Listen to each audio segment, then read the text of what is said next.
CBI മലക്കം പറഞ്ഞത് അതിൻ്റെ എന്താ പറയണമെന്നാണ് അന്നത്തെ പ്രധാനമന്ത്രിക്ക് വേണ്ടിയിട്ടാണ്. അല്ലാണ്ട് അതിന് നിങ്ങൾ വിചാരിക്കുന്ന പോലെ അവർ ഒരു ഇതും കാണിച്ചിട്ടില്ല. നിങ്ങൾക്ക് ഒരു കാര്യം ആലോചിച്ച് നോക്കിയോ, CBI ഏതെങ്കിലും കേസ് ഏതെങ്കിലും കാലത്ത് അന്നത്തെ സർക്കാരിനെതിരായി കണ്ടുപിടിച്ചിട്ടുണ്ടോ? ഉണ്ടെങ്കിൽ പറ. ഇപ്പം നരസിംഹറാവു പ്രധാനമന്ത്രിയായ സമയത്ത് അയാൾക്ക് അനുകൂലമായിട്ടുള്ള കേസുകളെ എല്ലാം തന്നെ വന്നിട്ടുള്ളൂ.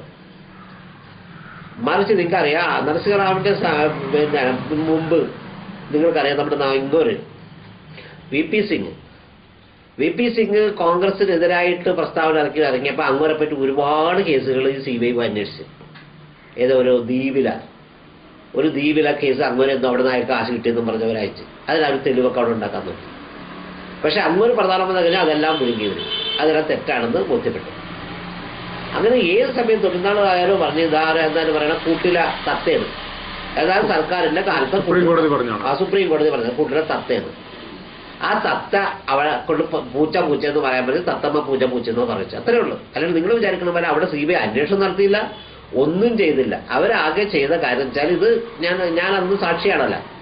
എനിക്ക് ഇന്ന് നല്ല ഓർമ്മയുണ്ട്. 29-ാം തീയതിയാണ് പ്രധാനമന്ത്രി വരുന്നത്.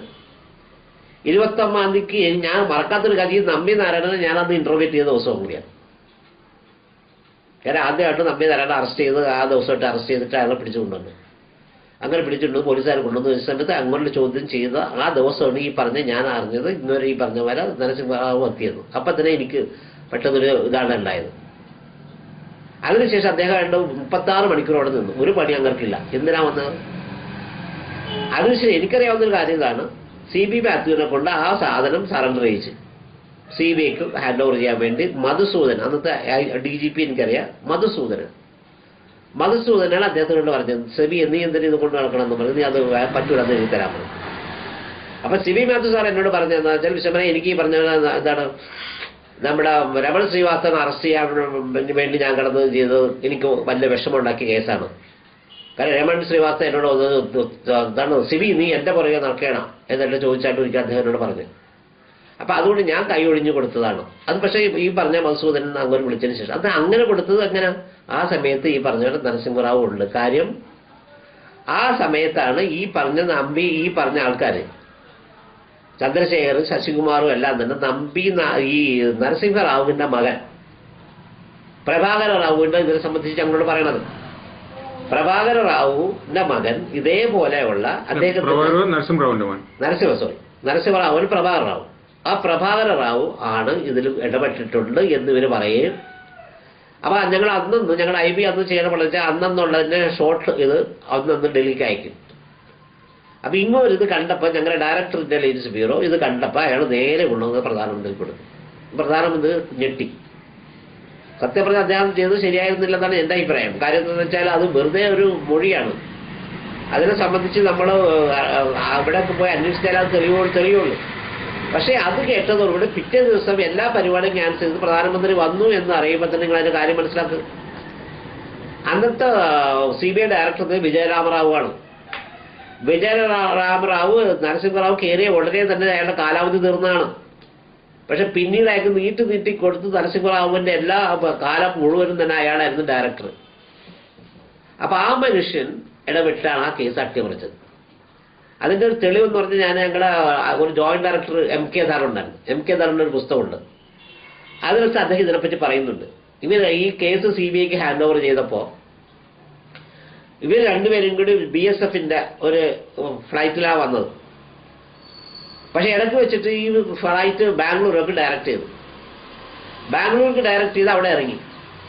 MK സാറിനെ മാറ്റി നിർത്തിട്ട് ഇയാൾ പോയി കണ്ടത് അന്നത്തെ മാർഗരറ്റ് ആൽവയാണ് അന്നത്തെ CBIയുടെ ചാർജുള്ള മന്ത്രി.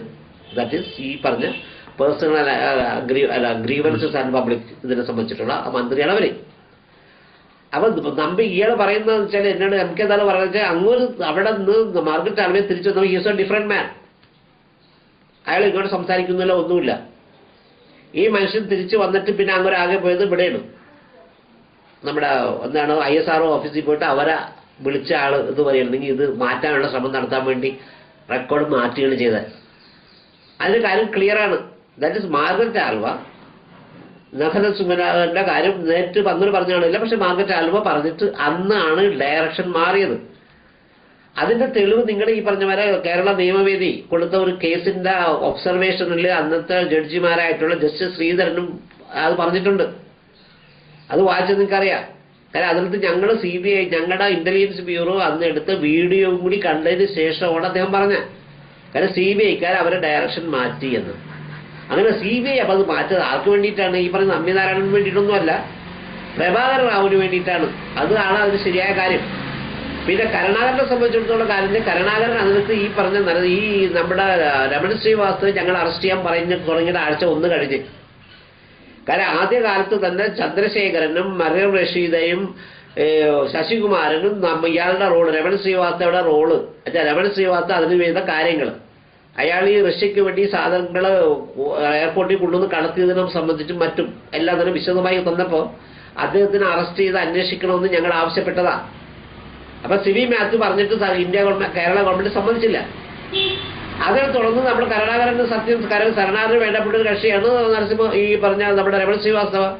അപ്പൊ അതുകൊണ്ട് കരുണാകരനടുത്ത് ഉത്തരവാദി തന്നെയാണ്. കാരണം ഒരു ഇതായിട്ടുള്ള ചാര സംഘത്തിനെ സഹായിച്ച അല്ലെങ്കിൽ ചാരസംഘത്തിന് കൂട്ടാളിയായിട്ട് പ്രവർത്തിച്ച ഒരു ഉദ്യോഗസ്ഥൻ തനിക്ക് വേണ്ടപ്പെട്ടവരാണെങ്കിൽ അയാളെ രക്ഷിക്കണെന്തിനാ? അയാളെ പറ്റി അന്വേഷിക്കാൻ വിടുകയല്ല ചെയ്യേണ്ടിരുന്നത്. അയാൾ നിരപരാധിയാണെങ്കിൽ അന്വേഷണത്തിൽ അയാളൊക്കെ ഒന്നും സ്ഥാപിക്കാൻ പറ്റില്ലായിരുന്നില്ല. അപ്പൊ അതിനെ തീർത്ത് കരുണാകരൻ വസിച്ചത് രാജ്യദ്രോഹമാണ്. ആ രാജ്യദ്രോഹത്തെ സംബന്ധിച്ച് അന്ന് അയാൾ രാഷ്ട്രീയത്തിലാണ് ശബ്ദമുണ്ടാക്കി കാണും. ആ രാഷ്ട്രീയ ശക്തികൾ ഉണ്ടാക്കിയത് അത് കറക്റ്റായ കാര്യമല്ലേ? അതിപ്പോ ഗ്രൂപ്പാണെങ്കിൽ അങ്ങനെയല്ലേ പ്രതിപക്ഷങ്ങളല്ലേ പറയുള്ളൂ, അല്ലെങ്കിൽ എതിർ ശക്തികളല്ലേ പറയുള്ളൂ. അപ്പൊ അത് ആന്റണിയും അല്ലെങ്കിൽ ആന്റണിയുടെ ഗ്രൂപ്പും അത് പറഞ്ഞു, അത് അല്ലെങ്കിൽ ഉമ്മൻചാണ്ടിയും അല്ലെങ്കിൽ അന്നത്തെ UDFിലെ മറ്റുള്ള നേതൃത്വങ്ങളെല്ലാം കൂടി ചെയ്ത് അത് കറക്റ്റായ കാര്യമാണ്. അത് മറിച്ച് നിങ്ങളത് 100 പ്രാവശ്യം കള്ളം പറഞ്ഞാൽ ശരിയാണ്. അങ്ങനെ രമണ ശ്രീവാസ്തവ പറ്റി വളരെ ക്ലിയറായ എവിഡൻസ് ഉണ്ട്. കാരണം ഇവരെല്ലാം ഞങ്ങൾക്കറിയാമോ, ഞങ്ങൾ രമണ ശ്രീവാസ്തവക്കെതിരായിട്ടുള്ള സംഗതി ഒന്ന് ഇയാൾ ഈ പറഞ്ഞത് മദ്രാസ് ഇന്റർനാഷണൽ ഹോട്ടലിൽ പോയി അവിടെ താമസിച്ചതിന്റെ റെക്കോർഡുണ്ട്. ആരുടെ കൂടെ? അയാൾ അന്ന് പോയത് ചന്ദ്രശേഖരൻ, ശശികുമാർ, നമ്പി നാരായണൻ ഇവരുടെ കൂടെ പോയി അവിടെ ആ മദ്രാസ് താമസിച്ചിരുന്നു. അതിനെ സംബന്ധിച്ച് അത് മറ്റുള്ള കാര്യം ഞാൻ പുറത്ത് പറയണില്ല. കാരണം അദ്ദേഹം എന്തൊക്കെയാണ് അവിടെ ചെയ്തെന്നുള്ള കാര്യം വളരെ വ്യക്തമായിട്ട് തന്നെ ഇതുണ്ട്. ആ ഇന്റർവേഷൻ റിപ്പോർട്ട് വായിച്ചത് നിങ്ങൾക്കറിയാം.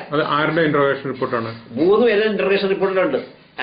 ശശികുമാർ ഇന്റർവേഷൻ റിപ്പോർട്ടിൽ അയാളെ പറ്റി പറയുന്നുണ്ട്, നമ്മുടെ ചന്ദ്രശേഖരന്റെ റിപ്പോർട്ടിൽ പറയുന്നുണ്ട്, മറിയം റഷീദയുടെ ഇതിലും പറയുന്നുണ്ട്. കാര്യം ഇവർ ബാംഗ്ലൂർ പോയതും ഇന്ദിര അവിടുത്തെ ഇവരുടെ ക്ലബില്, ഇവരുടെ ഒരു എന്താണ് MG റോഡിലെ ഒരു ക്ലബുണ്ട്, ഇന്ദിര ക്ലബ്ബ്. ആ ക്ലബിൽ അവർ പോയതിന്റെ എവിഡൻസ് ക്ലിയർ ആയിട്ട് പറയുന്നുണ്ട്. ഇയാൾ എങ്ങനെ ഓടിച്ചെന്ന് പറയുന്നുണ്ട്. ചന്ദ്രശേഖരൻ നേരിട്ട് എന്നോട് പറഞ്ഞാണ്. അതിൽ തെളിവുകൾ കിട്ടിയിട്ടുണ്ടോ? അവിടെ താമസിച്ചിരുന്നപ്പോ അവിടെ തെളിവ് കിട്ടും. അവിടെ അന്വേഷിച്ചാൽ അവിടെ ആ തെളിവ് കിട്ടും. ഐബിയുടെ കയ്യിലുണ്ടെന്ന് മാത്രമല്ല, ഈ പറഞ്ഞ ഇവരുടെ എല്ലാം തന്നെ ഞങ്ങളൊരു കാര്യം ചെയ്തിട്ടുണ്ട്. ഈ റെക്കോർഡ് ചെയ്ത് ഇവന്മാരെ എല്ലാം തന്നെ ഇത് റെക്കോർഡ് ചെയ്തിട്ടുണ്ട്. വീഡിയോ റെക്കോർഡ് ചെയ്തിട്ട് വീഡിയോ റെക്കോർഡ് വായിച്ച് നിങ്ങൾക്ക് എല്ലാവർക്കും അറിയാം. അപ്പൊ ഞങ്ങൾ പറയണതിന് അവരെന്തിനാ ഈ കഥ ഞങ്ങളോട് പറയണം? ആ വീഡിയോ റെക്കോർഡിൽ എവിടെയായിരിക്കും? അതിപ്പോ ഐബിയുടെ ഹെഡ്ക്വാർട്ടേഴ്സിൽ കാണണം. അവരത് നശിപ്പിക്കേണ്ട കാര്യമുണ്ടെന്ന് എനിക്ക് തോന്നുന്നില്ല. അത് നശിപ്പിക്കാൻ അർത്ഥം വേറെ എന്തെങ്കിലും ആയിരിക്കും. പക്ഷെ അത് കാണണം. കാരണം ഈ പറഞ്ഞ വീഡിയോ CD ഞങ്ങളിവിടെ ഞാൻ തന്നെയാണ് കൊണ്ടുപോയി ഈ എന്താണ് കേസിൽ നമ്മുടെ ഹൈക്കോടതിയിൽ കേസ് വന്നപ്പോൾ ഈ 3 CD കൊണ്ടുപോയി കൊടുക്കാൻ കൂടെ പോയ ആൾ ഞാനാണ്. അന്നത്തെ ജഡ്ജി ആയിട്ടുള്ള ശ്രീധരൻ അദ്ദേഹത്തിന്റെ കൂട്ടിലുള്ള ജഡ്ജി അത് 3 കണ്ടിട്ട് അത് രേഖപ്പെടുത്തിയിട്ടുണ്ട്. നിങ്ങൾ അത് വായിച്ചാൽ നിങ്ങൾക്ക് ഇവിടെ കിട്ടും. ജഡ്ജ്മെന്റ് റെഫർ ചെയ്തിട്ടുണ്ട്. ഞങ്ങൾ കണ്ടിട്ടുണ്ട്. ഈ പറഞ്ഞ പോലെ ഇവരാരും മർദ്ദിച്ചിട്ടൊന്നുമില്ല. പറഞ്ഞത് വളരെ കൂളായിട്ട് കറക്റ്റാണ് പറഞ്ഞതെന്നും പറഞ്ഞ് ആ ജഡ്ജ്മെന്റിൽ എടുത്ത് പറഞ്ഞിട്ടുണ്ട്. അപ്പൊ അതല്ലേ തെളിവ്.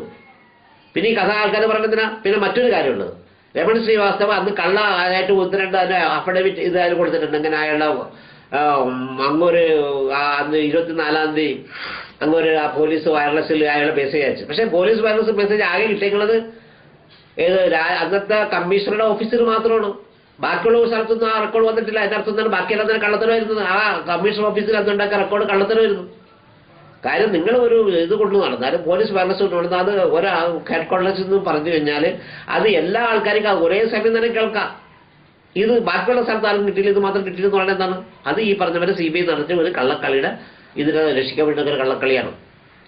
എന്ന് മാത്രമല്ല, ബാക്കി നിങ്ങൾ ഈ പറഞ്ഞ രമണ ശ്രീവാസ്തവയെ സംബന്ധിച്ച് ഇവിടെ ചെന്നൈ, ബാംഗ്ലൂർ ഇതെല്ലാം തന്നെ വളരെ ഇതായിട്ടുള്ള തെളിവാണ് അതിനകത്തുള്ളത്.